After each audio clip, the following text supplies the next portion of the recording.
Hey everyone. So after going through a couple of examples and case studies of how to interpret OLS coefficients, we're now turning to the content of the readings that were assigned for this week, which was chapter 5 in the EMI book, which focuses on discovery in unstructured types of data that we haven't encountered before. Specifically the type of data that I want to talk about a little bit more in the next couple of videos is textual data. So we're going to talk about how we can turn text such as political speeches or party manifestos or news articles into actual data, actual like numeric information that we can use to predict things, to predict events, to predict other political phenomena that we're interested in. And obviously politics produces a lot of text, and especially in the time of the internet where more and more kind of digitized textual data is available, this becomes more and more relevant for social scientists.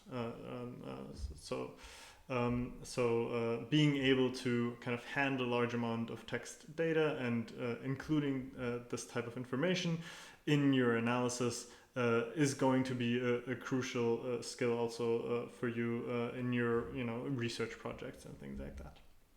All right. The example that we're going to talk about specifically is going to be the Federalist Papers, and specifically we're going to or just to kind of reiterate, the Federalist Papers were 85 essays promoting the ratification of the United States Constitutions, and of course they were written by Alexander Hamilton, James Madison, and John Jay.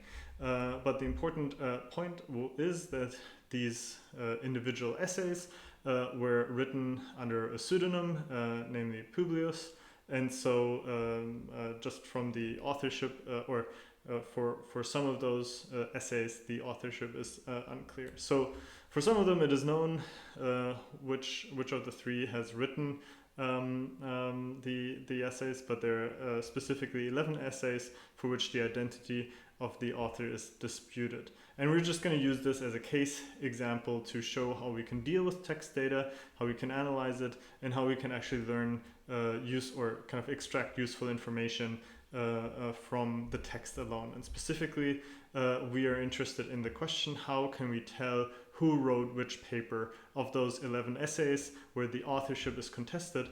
Are we able to identify who the likely authors are, given just based on the information that is given in the essays themselves and in the remaining 74 essays where we know the authorship from outside sources? And so this is an example, or authorship identification in general is a task or an example of forensic linguistics, and we'll just use this as a case example. Of course, you could think of other kind of contemporary political questions that are similar substantively.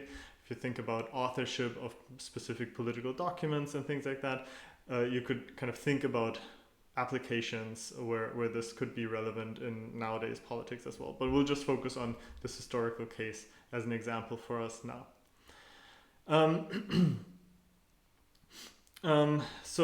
In general, if we want to identify the authorship of a set of documents, ideally, in order to determine the authorship, we need a source of textual information that has a couple of specific properties.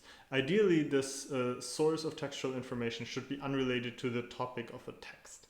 Of course, this kind of depends on the case, but at least in our case for the Federalist Papers, each of those essays dealt with different topics. Right? So the topics themselves will not help us identify the authorship of the text unless we make assumptions about outside assumptions about specific authors focusing on specific topics, right? But not having that information or not having that specific knowledge, the topics themselves will not help us identify the authorship unless there's topical overlap or things like that. But in our case, we want features of the text that help us identify the authorship that are unrelated to the topic themselves. We also want to focus on aspects of the language and the text that are difficult to be strategic with, right? So as soon as you have aspects of language that are, that are part of like narrative or rhetoric or rhetorical like a strategy or something like that, they can be problematic because they can be varied by the author, of course, right? So depending on what audience you're talking to, for example, people might use specific types of language, for example. Oops, skipped ahead. But they should be idiosyncratic. So so ideally they should be related to something. They should be related to the authors, they should distinguish the authors to some extent. But at the same time, they shouldn't be too much under the control or under the direct, conscious control of the author, right? So to speak.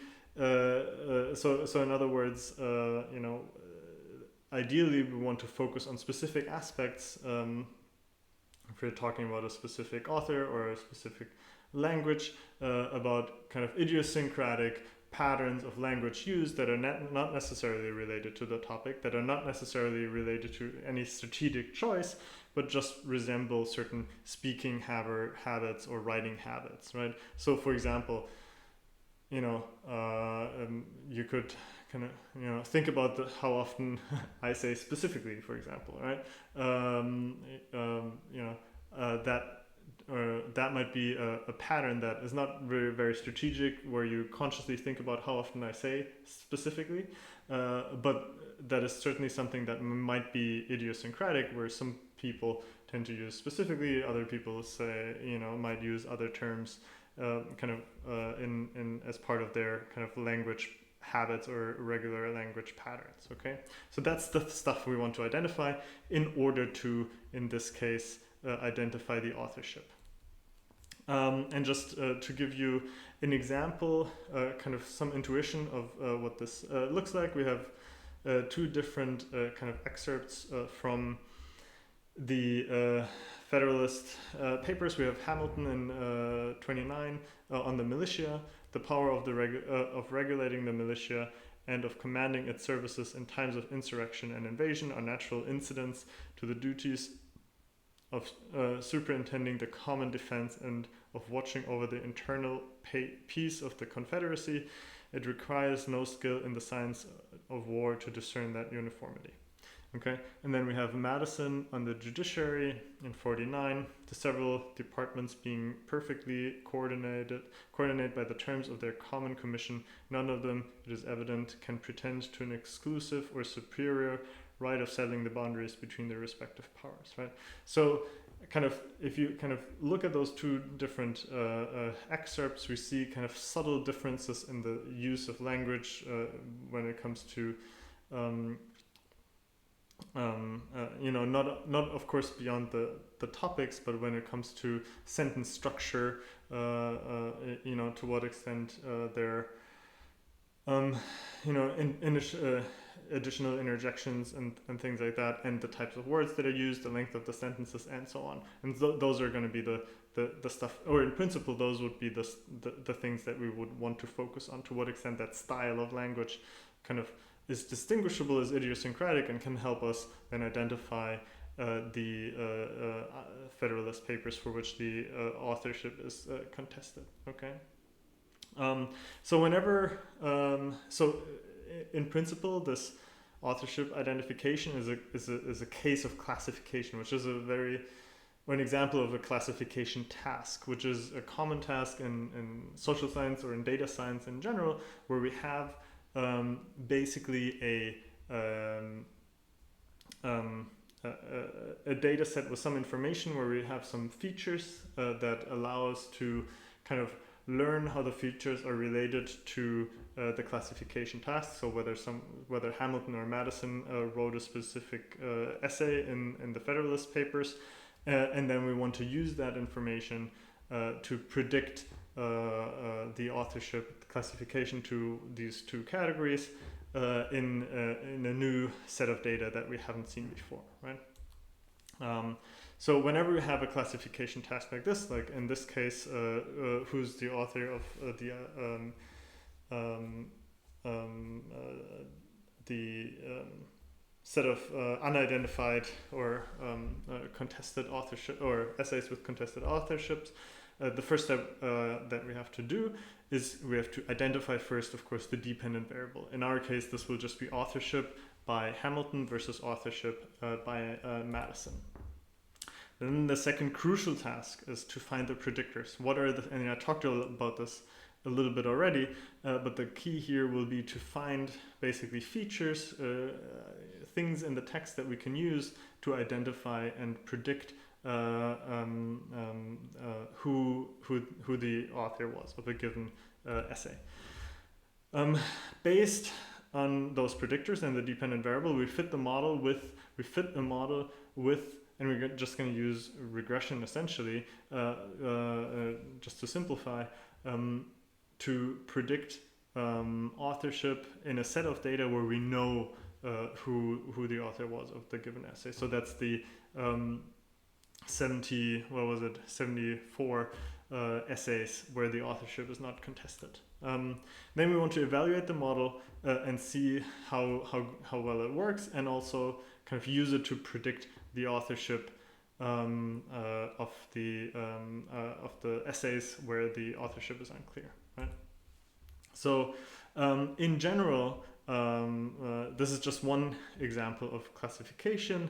Of course, we could have other types of classification tasks, not about authorship, but we could also think of classification tasks in order to, for example, identify kind of liberal and conservative rhetoric in text, or specific types of political rhetoric in text, and things like that.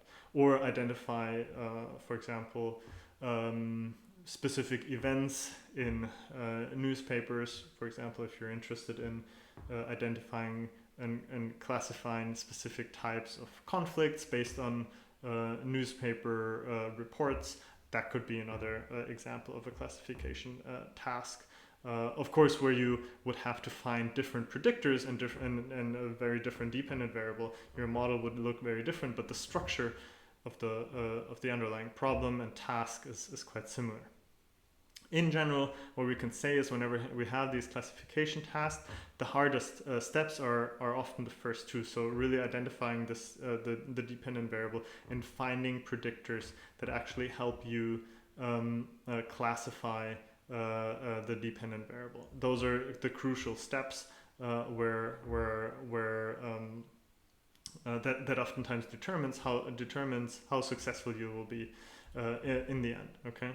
So our goal overall, and in this example specifically, is to turn the text that we have, so the Federalist Papers, into something that we can use as a regression model to predict with, and then to use that model to predict kind of for the testing or for the held out data set, which is essentially the 11 essays of the Federalist Papers where the authorship is not clear.